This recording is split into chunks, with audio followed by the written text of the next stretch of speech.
Hi, everybody. I'm Karen Hartglass. It's time for It's All About Food. Thank you for joining me wherever you are and whenever it is for you that you're listening to this program. I appreciate your interest in knowing all that you can about food. Healthy food, food that's good for the environment, food that's kind to all living species, and the food system, and all the things that we talk about on this show, which is all about food, especially delicious food. And today, we're going to be talking about something a lot of people talk about all the time, which is weight loss. I want to bring on my guest, Chef AJ. Chef AJ has been devoted to a plant-based diet for about 40 years. She's the host of the television series Healthy Living with Chef AJ, which airs on Foody TV. She's got a comedy background, and she has made appearances on The Tonight Show starring Johnny Carson, The Tonight Show with Jay Leno, The Late Show with David Letterman, and more. A chef, culinary instructor, and professional speaker, she's the author of the popular book Unprocessed, How to Achieve Vibrant Health and Your Ideal Weight, which chronicles her journey from a junk food vegan faced with a diagnosis of pre-cancerous polyps to learning how to create foods that nourish and heal the body. Welcome to It's All About Food, Chef AJ. Hey, thank you. Thank you so much. Hey, you're very welcome. So I spoke with you about 4 years ago on this program. I remember. I think a lot has been going on with you in the last 4 years. Can you just bring us up to date? Absolutely. So I actually wrote another book after Unprocessed. It actually was an Amazon bestseller, I'm proud to say, and it's called The Secrets to Ultimate Weight Loss. And I spent about 5 years writing it because I didn't want to be one of these people that lost weight and then wrote a book and then gained it back. So I literally waited until, well, you know, they say that 98% of people that lose weight, usually through a great deal of suffering, gain it all back within about 2 years, about 66% in the first year and another 22% in the second year. So when I heard those statistics, I said, I'm going to wait. And so I waited about 5 years till I maintained my 50-pound weight loss, and then I released the book because then I felt pretty confident that this was going to stick this time. Do you have statistics on authors of weight loss programs who gain their weight back? I don't have statistics I'm teasing, on that, but it would be interesting to know. Yeah, I do have, colleagues and people that I know that have written weight loss books while still being overweight or that have gained their weight back. And so I just felt like to be, transparent and to be genuine and to show that, hey, this works, this is sustainable. I wanted to wait over those 2 years. And I figured, 5 years, I think I got the hang of it. And I think I'm going to keep doing this forever. And I really like it. And, my food is delicious. Like you mentioned, I've been vegan for almost 42 years now. I just was inducted to the Vegan Hall of Fame. So that has never changed. So somebody that's interested in doing this in a healthful manner on a plant-based diet, you can do this deliciously, easily, sustainably. Well, I've only been eating vegan for a mere 30 plus years. I'm not quite up to, but I've been vegetarian for almost, I can't even count anymore, 45 or something. I don't know. Wow. That's, well, we're getting on. But we have lots of experience. I think it's interesting, a very interesting point you bring up about waiting before you wrote that book to show that it's sustainable and working for you. Because not only with weight loss, but with many self-help programs, there are people that put information out either in a book or on YouTube or in a web series or something. And then a few years later, they're doing like a complete 180. Oh my God! Yeah, I'm no longer vegan. Those drive me crazy. Why I'm no longer vegan? If you did vegan right, you'd still be vegan. So I'm cautioning my listeners, as I frequently do, about who to trust. Of course, I want to tell you, you can trust me and you can trust Chef AJ, but only you can figure that out for yourself. But just be wary. There are a lot of people out there that are promoting stuff that isn't really truthful or isn't really healthful or is problematic. Right. Okay. And Yeah. I didn't want to be a study of one. And so the other thing I did, which you may not know, is that from 2012, I was running a program that I still run called the Ultimate Weight Loss Program. When I lived in Los Angeles, I ran it live there 4 times a year, where people would come to me for 4 consecutive weeks for education and fellowship and food and lectures. And I started running it online in the summer of 2014. So I've had thousands of people now go through the program. And then when I started seeing that this wasn't just me, the people that applied these principles were losing anywhere from 30 to 300 pounds of weight, I wanted to get statistics on other people to see if they could do it too. And so it's not just me. So where can we see the statistics? Did you publish them in your book? Do you make them available, or you just hide them away somewhere? Here's the thing. I am not a doctor, and I don't have the data to show you other than the people that are in the Ultimate Weight Loss Program. Every Tuesday, they post their photos. They're called Transformation Tuesday. We actually my co-author and I are writing our next book about these people, but I don't know how to do scientific data. But a lot of them you can find with their own YouTube channels, like Heather Goodwin, who took off 300 pounds. A lot of these people now, once they've taken off the weight, they're becoming plant-based educators and starting their own groups, to get more people inspired where they live and to get the word out that you can do this. If you really can, if you eat the right diet, if you understand what to eat, you don't have to worry about when to eat or why you eat or how much you eat. It's not much more than what Dr. Mcdougal has been saying for 40 years. It's almost a tiring message for some of us, but for many others, it's brand new and needs to be heard. It's just an interesting thing to hear it over and over again, and it's fresh for so many people. Now, how long did it take for you to attain your ideal weight? Great question, because I actually just interviewed Dr. Doug Lyle about this because people are looking for a quick fix. It took me 27 months to lose 47 of the 50 pounds that I've now kept off for over 5 years. 27 months. At the beginning, the weight loss was faster at about 1 pound a week, but I was losing ounces. He said something like... What'd you say? Oh. Are you there? Oh, right. Hear me? I can't hear you now. Is it me or is it you? This, I don't know. Let me move. I was just sitting okay. in the chair. I hear you now. Great. Okay, I just moved a little bit. Great. So what I was saying is I had just talked to Dr. Doug Lyle, the author of The Pleasure Trap, and he estimated that I was losing about 5 to 7 ounces of fat a day.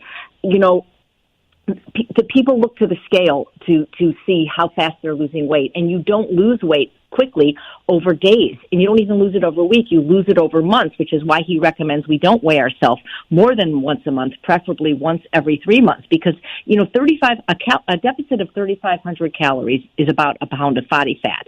So these programs where you're losing 1 pound a day, you're not losing fat, you're losing water, you're losing glycogen, muscle. But if you follow a whole food plant-based diet, you will over time lose the fat that you want to lose. And it's not necessarily going to be quickly. It depends what diet you change from. So people that are eating a horrible standard American diet that's very rich in fat and calories, they go vegan and they do lose weight very quickly. But if somebody's already vegan or maybe a junk food vegan or eating a pretty good diet but not good enough to facilitate their weight loss, you can't expect the 2 to 3 pounds a week that you see these people that are very overweight losing. Also, how overweight you are will dictate how much weight you lose. Somebody that weighs, 200, 300, 400 pounds has a lot more weight to lose. They're going to lose weight more quickly than somebody that's 20 or 30 pounds overweight.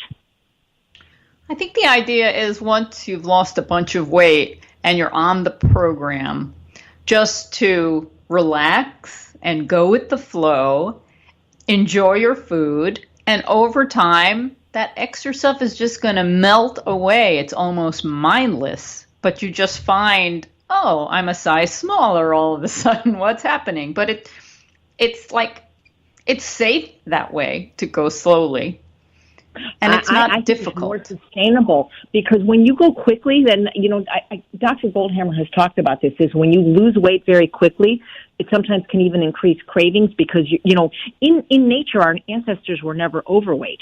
If they started losing weight, that was an emergency situation. And what happens is your brain kicks out these chemicals that tell you to eat, eat, eat. And so when you're losing weight slowly, you don't even notice. Like, you don't get the cravings because it's going so slowly. It's so sustainable because you're eating large portions of satisfying food as opposed to the programs that tell people for quick weight loss, to weigh and measure their food on the plate. The other thing I want to say is, however you lose weight, you still need to do that to maintain your weight. And I think one of the biggest mistakes people make in weight loss is going on a diet. I don't recommend people go on a diet. I eat the same way Dr. Furman eats pretty much, and Dr. Mcdougal, and they're not on a diet. You need to make a lifestyle change, and whatever you do to facilitate weight loss, you better like it, because you're going to have to do that pretty much forever. When you go on a diet, the problem is you go off a diet. And so, who was it? Dr. Goldhammer says you can't eat the same foods that made you fat and sick to lose weight or to even maintain your weight. The only downside to all of this, and I'm smiling when I say this, is, because I eat this way too, is it's harder to eat in a restaurant, and there are just so many places that I'm not even interested in eating because it's not satisfying. It's not as clean as I like, and sometimes I'll eat, for example, something that seems okay in a restaurant, and then we come home and we eat because we weren't nourished or as satisfied as we could have been had we made our own meals. That's the only downside, which really isn't a downside. It's just society. Right, really, it isn't. It can be, all the social situations that come with eating differently than other people, those can be navigated. I actually taught my class yesterday, and that was actually the topic of how to eat healthfully anywhere. It can be done. I agree it's more difficult, especially when you understand the principles of calorie density, which is what I teach, and you require more quantities of food than people that are eating lots of fat and oil and animal products and flour and sugar and drinking alcohol. You need more food, and guess what? In a restaurant, you don't get as much food as you would get at home. You mentioned calorie density. Can we talk about calories? Do you count calories? Do you weigh food? Do you do any of that?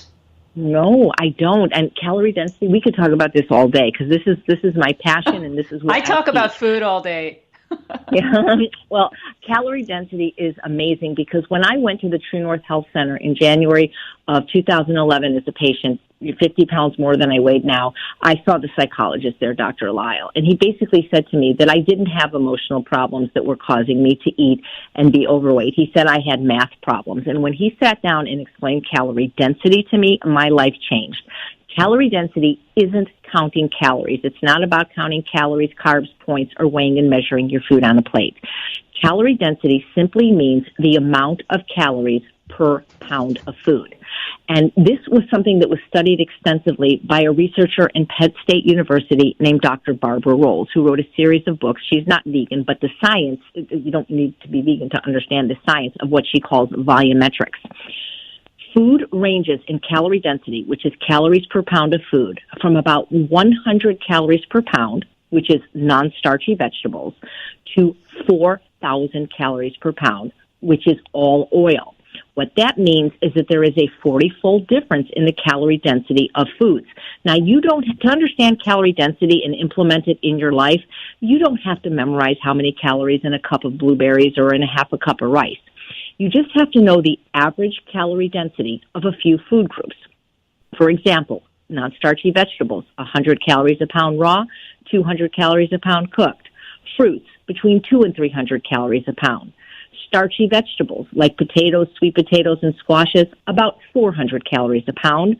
Whole grains, 500 calories a pound, and legumes, 600 calories a pound. So these are foods that I call to the left of the red line on my calorie density chart: fruits, vegetables, whole grains, and legumes. And these are the same four food groups that the wonderful Dr. Neil Barnard has on his PCRM Power Plate. Now, Americans eat less than 10% of their calories from these food groups. They eat less than 10% from fruits and vegetables, and over 92% of their calories from animal products and processed foods, which I place to the right of the red line because they have a higher caloric density than 600 calories a pound.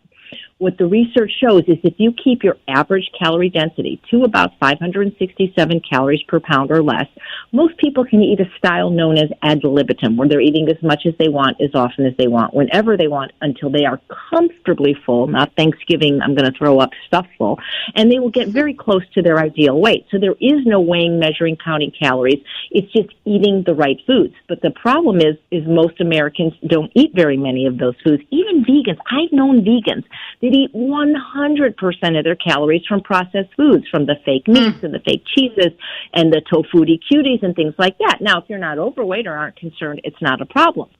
But when you change your caloric density of the food groups that you're eating, for instance, cutting out oil is one of the smartest things you can do, both for arterial health, if you saw either the documentary Forks Over Knives or read Dr. Esselstyn's book, Prevent or Reverse Heart Disease. So cutting out oil right there, when you cut out a whole food group that's the most calorically concentrated calories, 4,000 calories a pound, which is why eating at restaurants is so difficult because they use so much oil, sugar, and salt.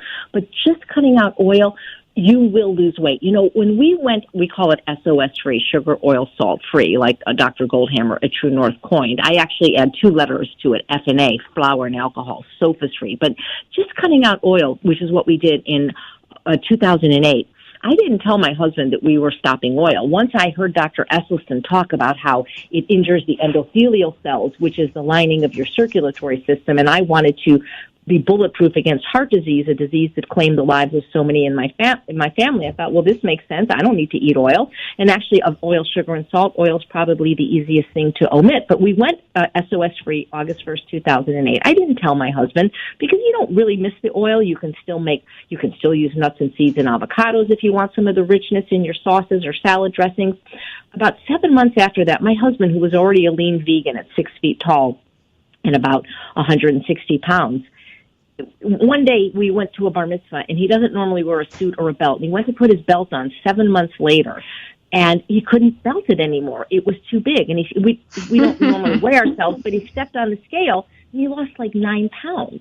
Now, if somebody that doesn't need to lose weight, that doesn't want to lose weight, that doesn't even know they're being experimented on, could lose 9 pounds in 7 months, I mean, imagine what you could do if you were doing it on purpose. And I said, calm down, you're fine, we just stopped oil. It's amazing when you really understand caloric density, how quickly you'll lose weight, even if you don't necessarily be as extreme as maybe I am and as diligent as I am. You know, we have so many wonderful vegans that have already written books on caloric density before mine, bestsellers. You know, I recently interviewed Dr. Dean Ornish, the first person who successfully reversed heart disease with a low-fat, plant-based diet. And he wrote a book, I believe, in 1985 called Eat More, Weigh Less. And when you understand caloric density, you can eat literally twice as much food, yet taking half as many calories. And I believe 10 years later, Dr. Mcdougal wrote another bestseller called the Mcdougal Program for Maximum Weight Loss, which once again is based on these principles of calorie density.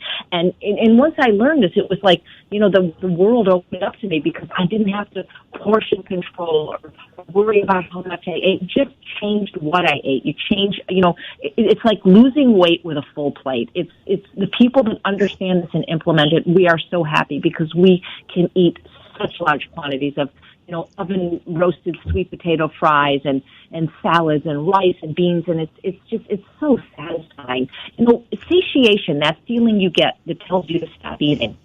Believe it or not, that even starts before you put the food in the mouth. That starts with the eyes.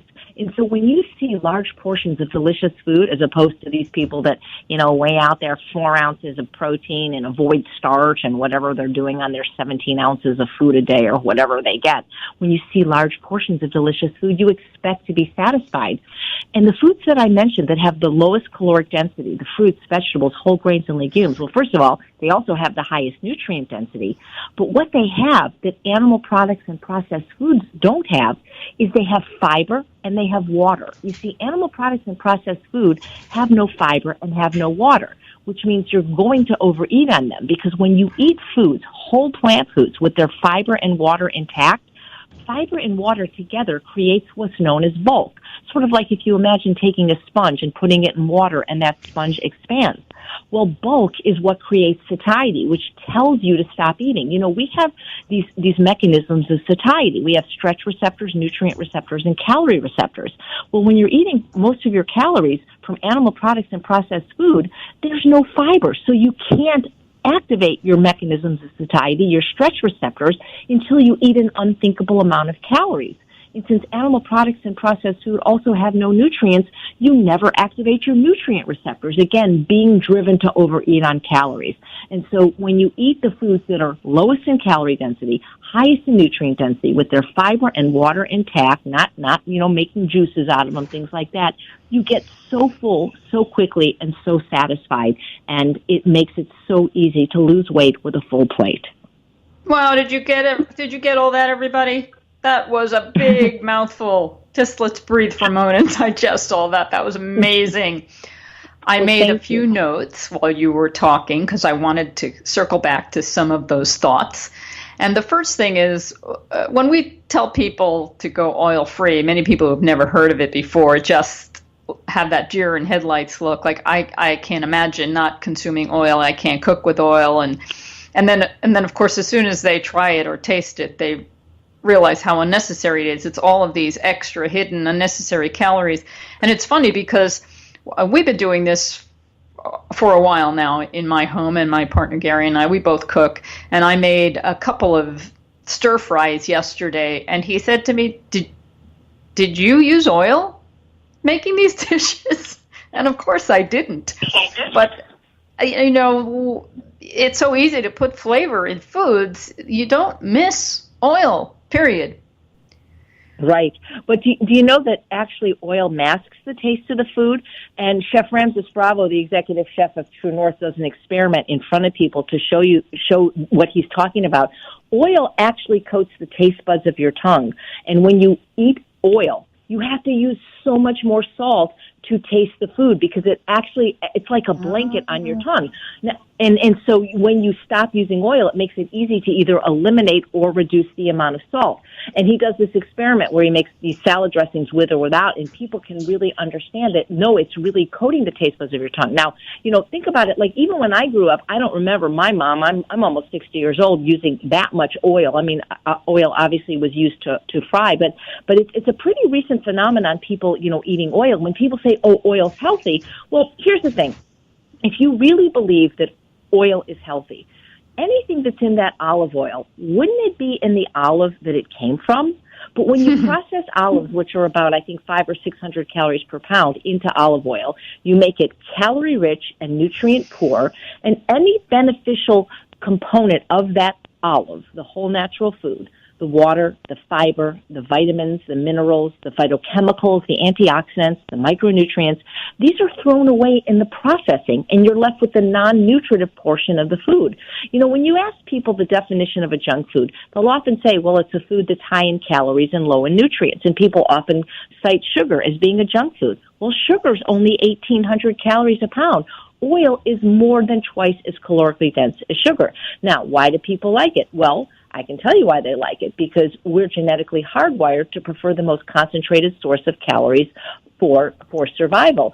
And there's a neurotransmitter that's released in the brain anytime we have a pleasurable experience. It's called dopamine. And the two most pleasurable experiences for pretty much all species are eating and having sexual activity.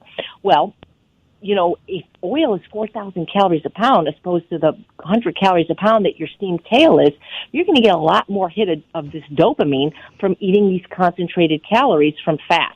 And so people say that they like these foods better because really they're producing more dopamine in the brain. And so what's happened is we've become addicted to this artificial stimulation of dopamine from these high-fat, high-calorie, unnatural foods that didn't exist in nature. And so I say to people, you know, even before I focused on weight loss, I focused on being unprocessed, because even when I was overweight, I didn't believe we should be eating processed food. One of my heroes was Jack Lalanne, and he said many times before he died, 13 words that always stuck with me, which was, if God made it, eat it. If man made it, don't eat it. There is no sugar in nature. There's fruit.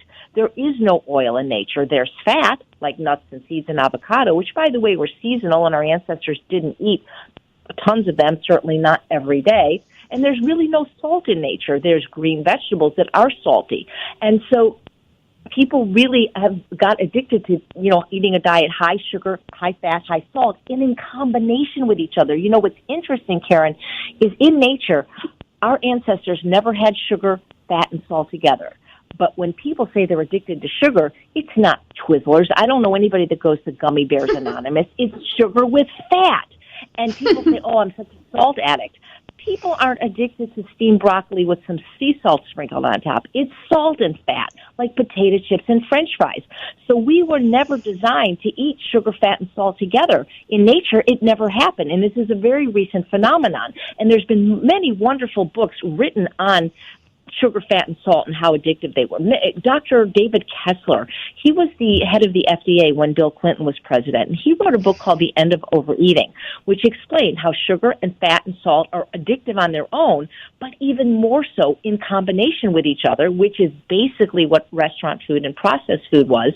And a couple of years after that book came out, there was an investigative journalist who was a Pulitzer Prize-winning author named Michael Moss, who wrote an amazing book called Salt, Sugar, and Fat, How the Food Giants Hooked Us, where they actually interviewed people from the processed food industry. A lot of times they wouldn't say their name, and they said that they didn't even know they had such a hyper-palatable, addictive product on their hand. And, do you think it's any surprise that these processed food industries are owned by the tobacco industry? Do you think there's a coincidence there?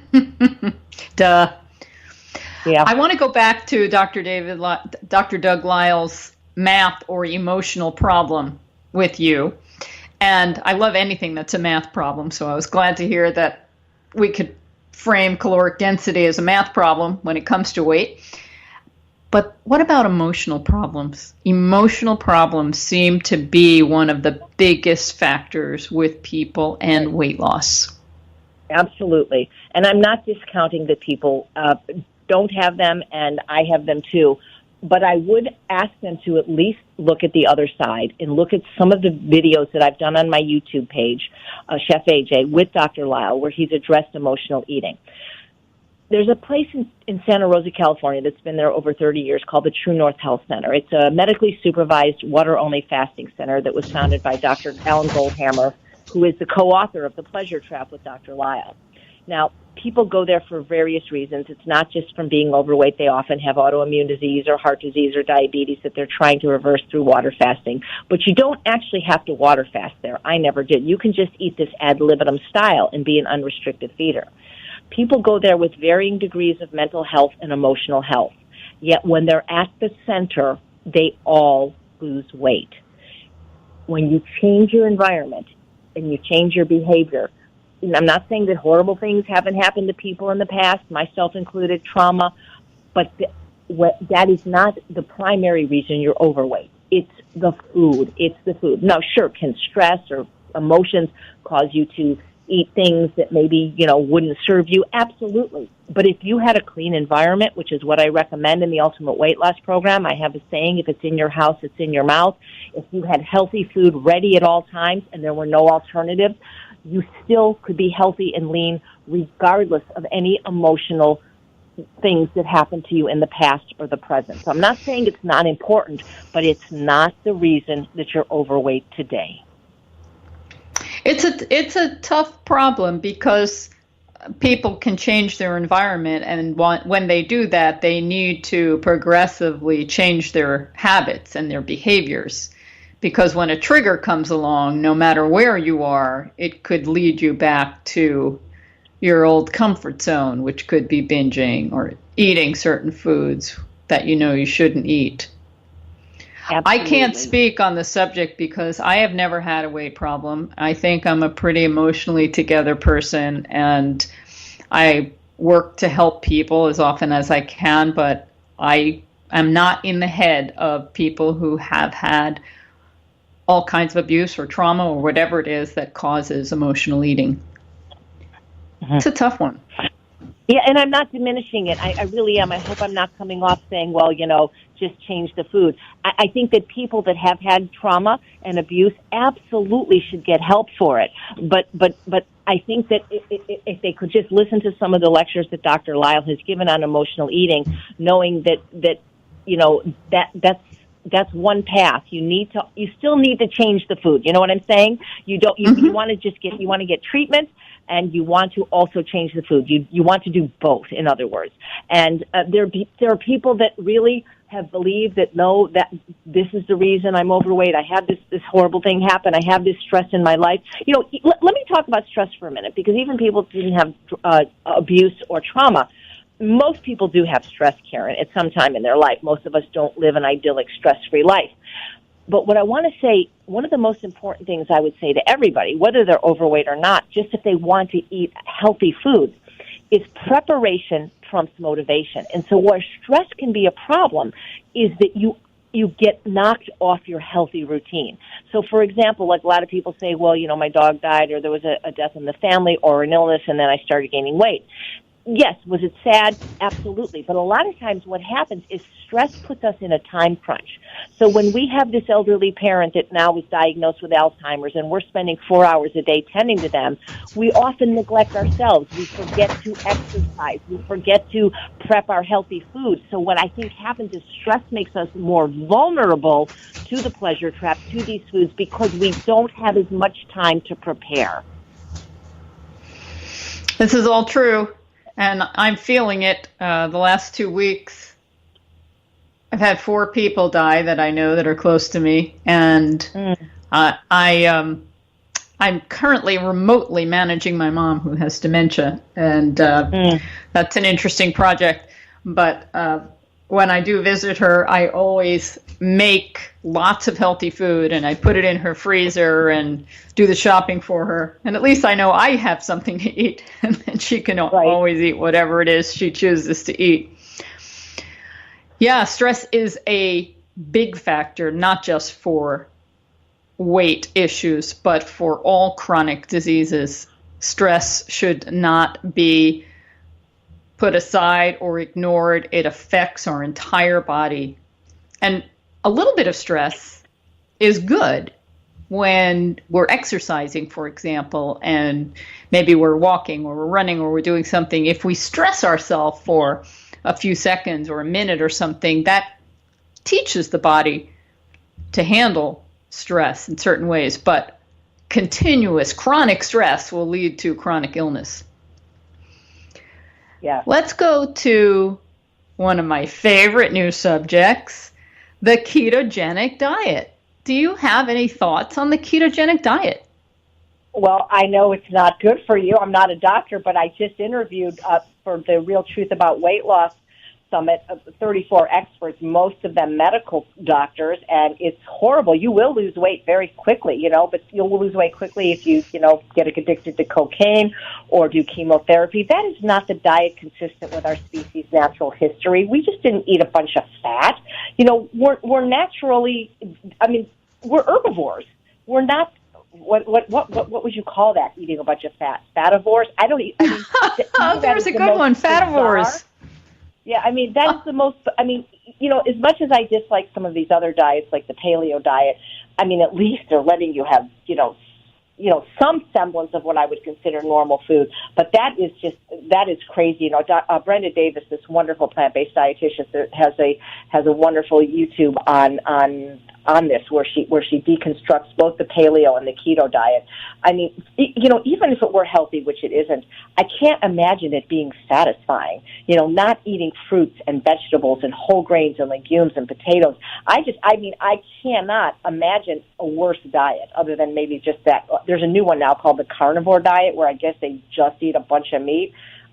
Ooh. That's what makes life delicious is the starch. It's the complex carbohydrates, the potatoes, rice, and beans.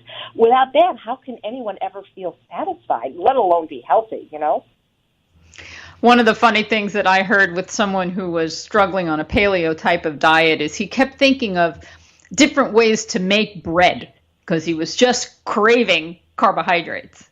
I'm talking, let's not even talk about bread. Let's just talk about whole carbohydrates, whole food carbohydrates. Anyway, he kept thinking, how could I make something like bread? And he was thinking, could I make it out of tofu? Could I make it just, well, I don't think you can have beans in paleo. Who knows? There's so many different shades. Yeah. But it's funny to see some of the foods that have come out that are considered paleo and acceptable to kind of satisfy, quote, satisfy the cravings people are having on those diets that really aren't ideal for us. Yes, absolutely. Okay, I've been asking this question of a lot of people.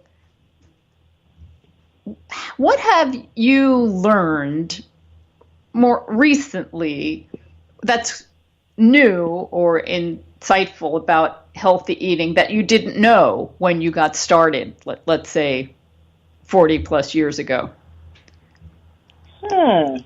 Well, interestingly enough, I think this is not actually about food. It is affected, though. But what I've been learning from some of the doctors I interviewed, like Dr. Doug Lisle and Dr. Linda Carney, is that caffeine isn't as benign as we thought in terms of health or weight loss. It's not the most horrible thing in the world. So I don't want people to think, oh, gosh, another thing I have to give up.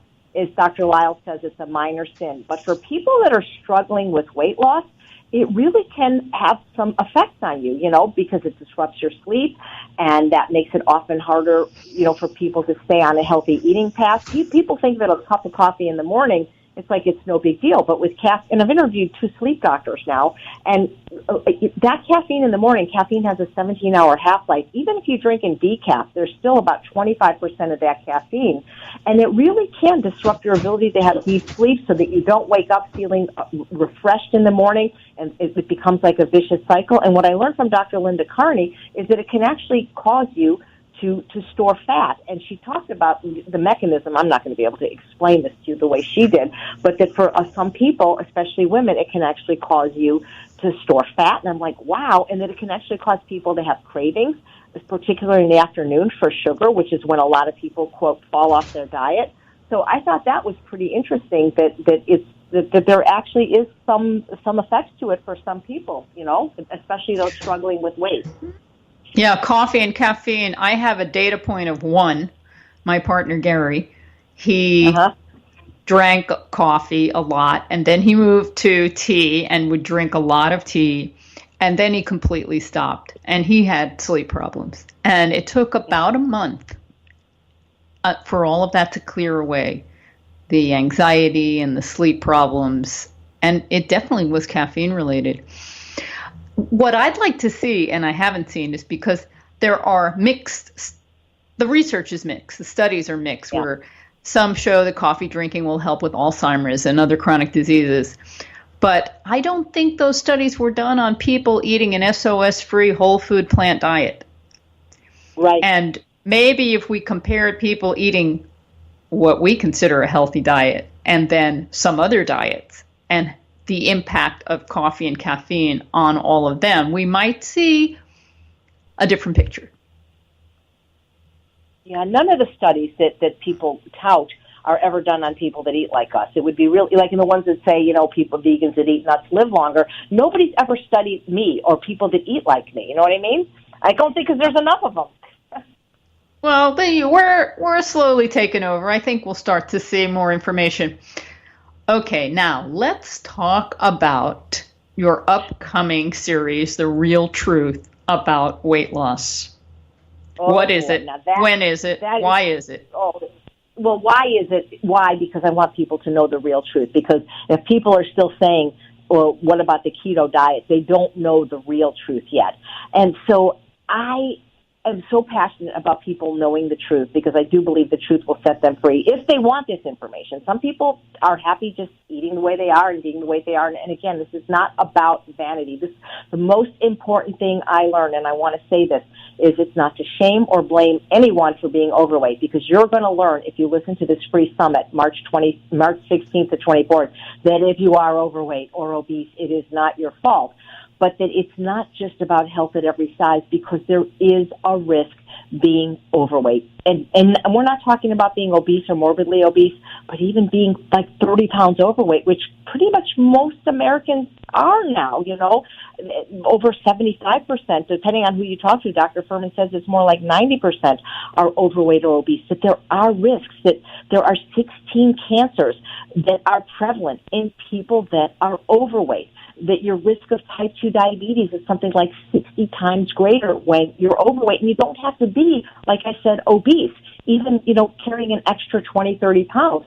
And so the experts shared the research. A lot of the research that the experts share was research that they did, like people like Dr. Barnard.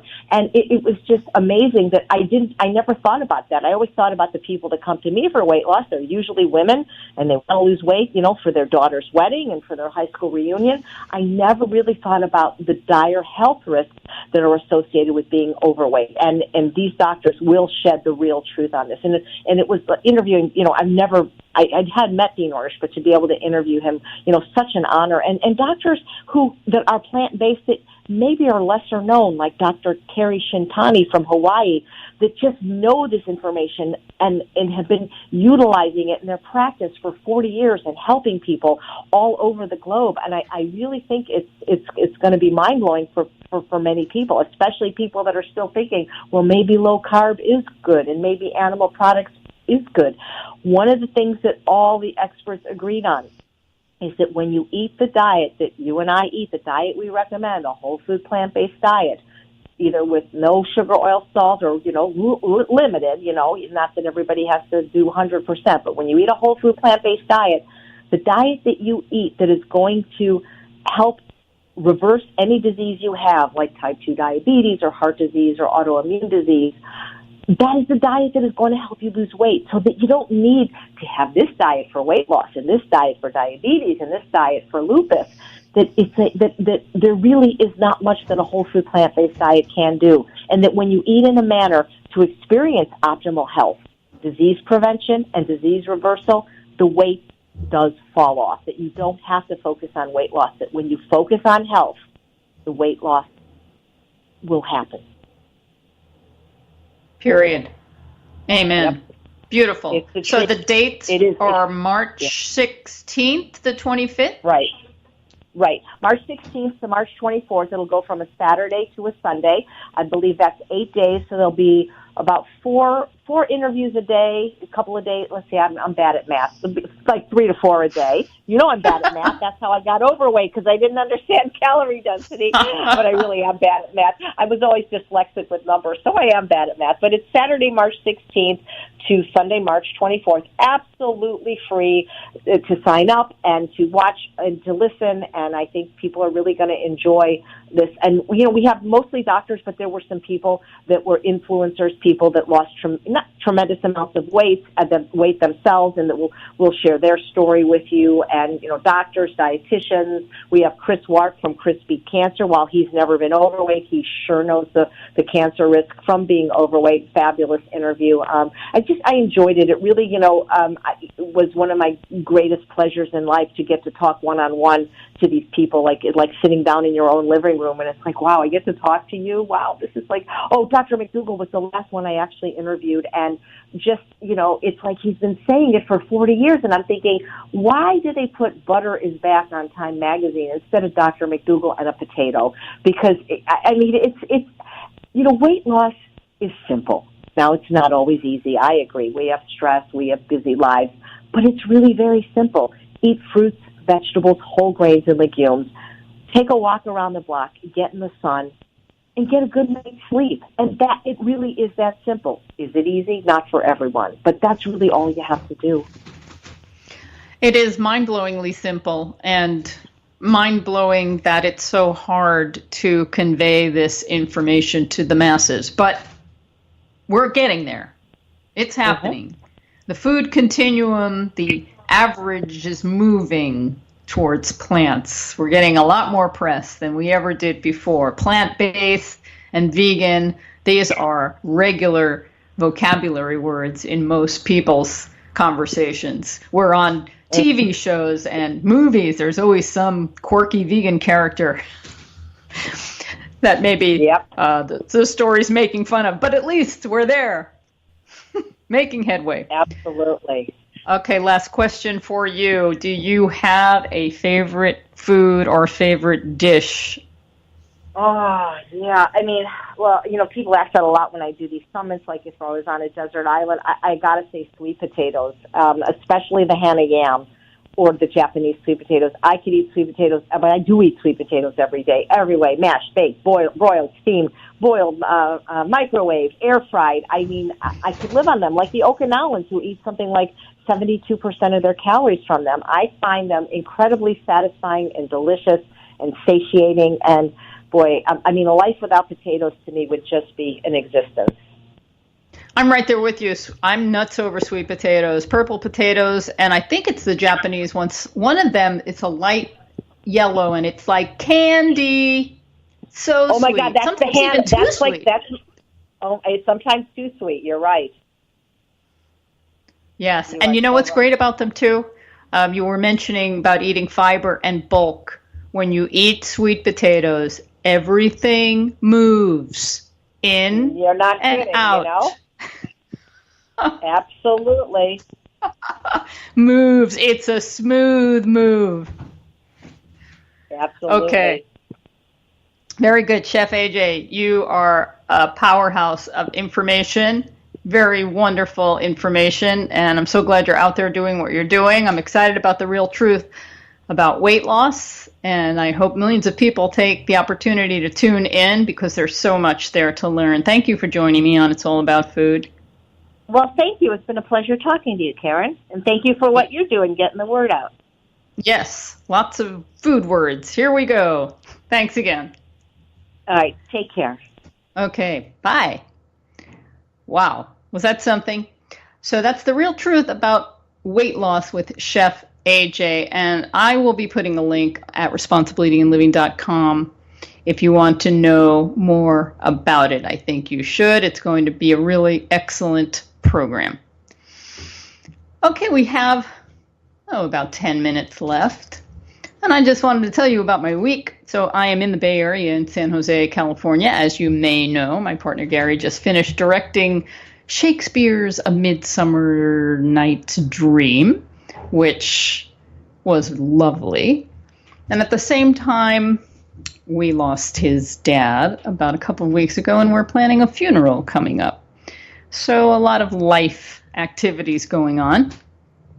And as we were talking earlier, no matter what happens, no matter what stressful thing or upsetting thing may occur in your life, it's not really an opportunity to stop eating healthfully. It's even a greater time to focus on you and strengthening you. You deserve this. And you can see what I've been eating all week in my blog, What Vegans Eat. I'm nuts about sweet potatoes, as I just said, and purple sweet potatoes have been our go-to. We have 3 big baskets of sweet potatoes right now, all colors, and we have them almost every day. I recently created what I'm calling purple rain soup. Now, this is not the purple rain that Prince talks about, which is the combination of blood and blue in the sky. No, this is a easy to make soup. Just cut up in chunks purple sweet potatoes with some tofu and red onion and water, and you cook it together until everything is soft, and it has a really gorgeous magenta purple broth. And this I could live on for an infinite amount of time. It's just easy and fabulous.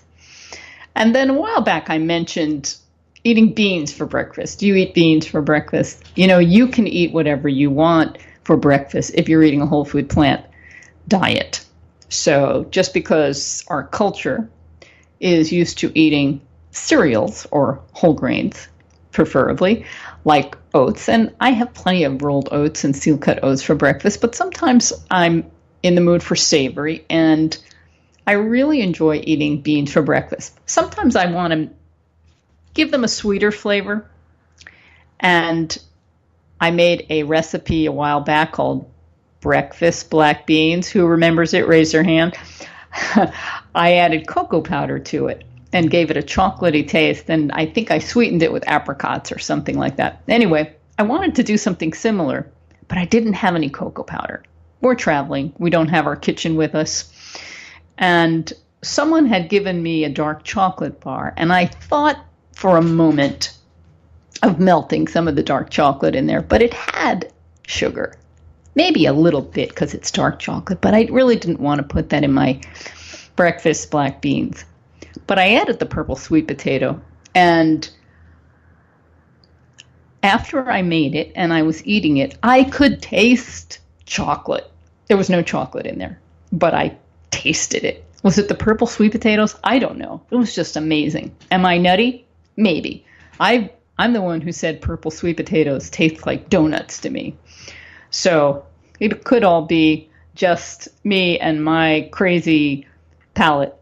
But maybe it's because I don't eat oil and salt, which coats your taste buds and allows you to taste all kinds of flavors in foods, right? Maybe taste a chocolatey flavor without having the chocolate. Anyway, you might want to try it. I think you should.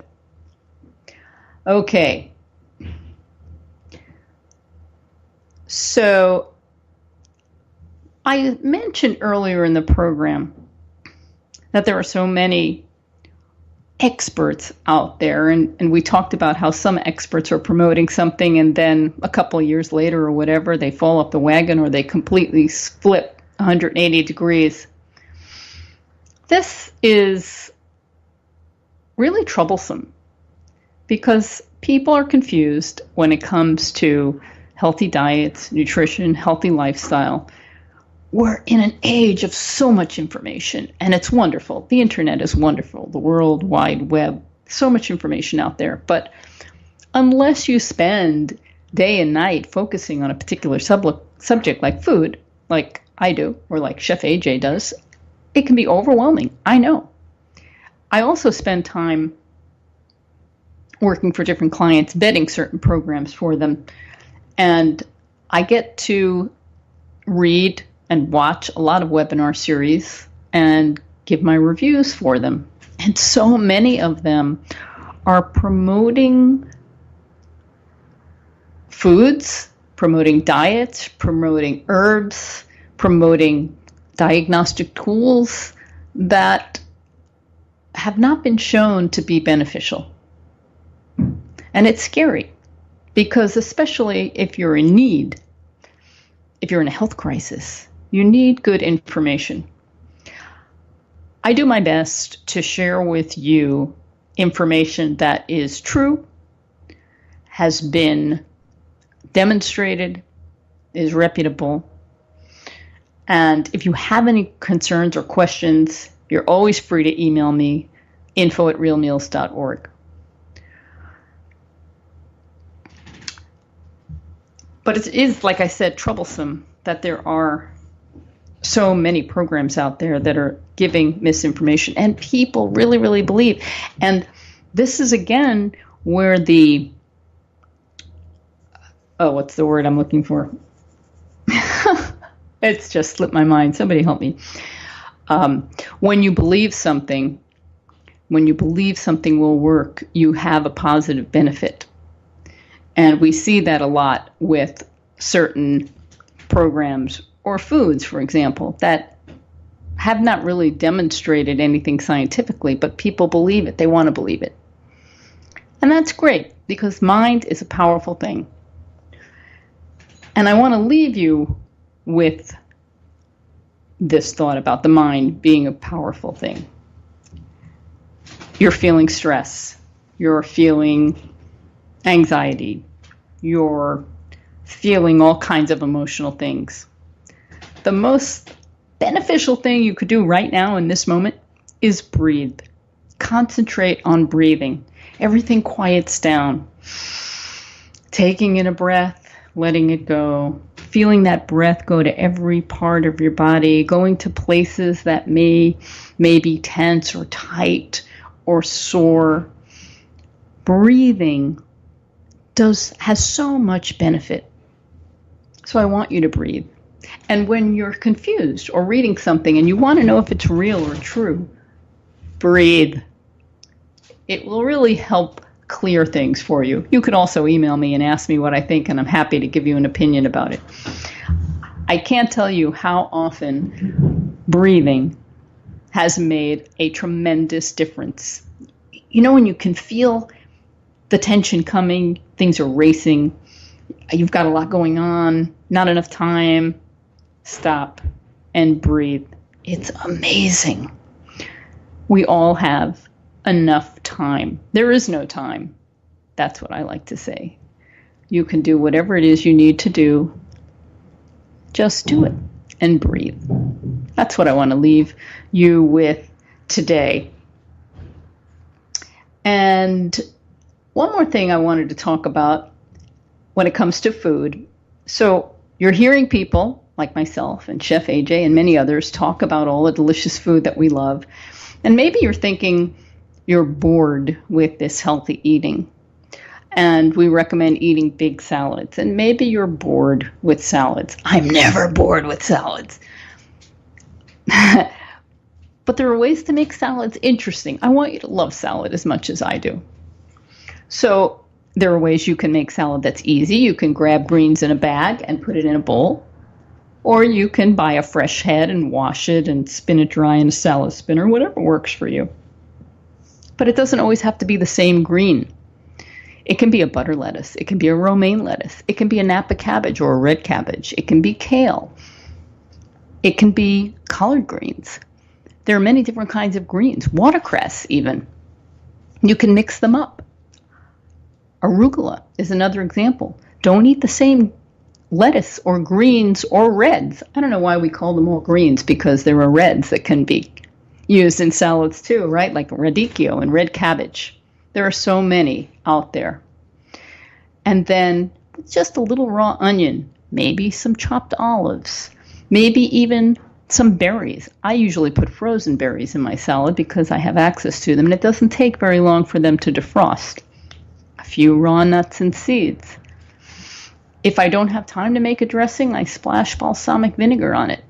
Otherwise, we blend a seed with a vinegar or a citrus, and we have a nice creamy dressing.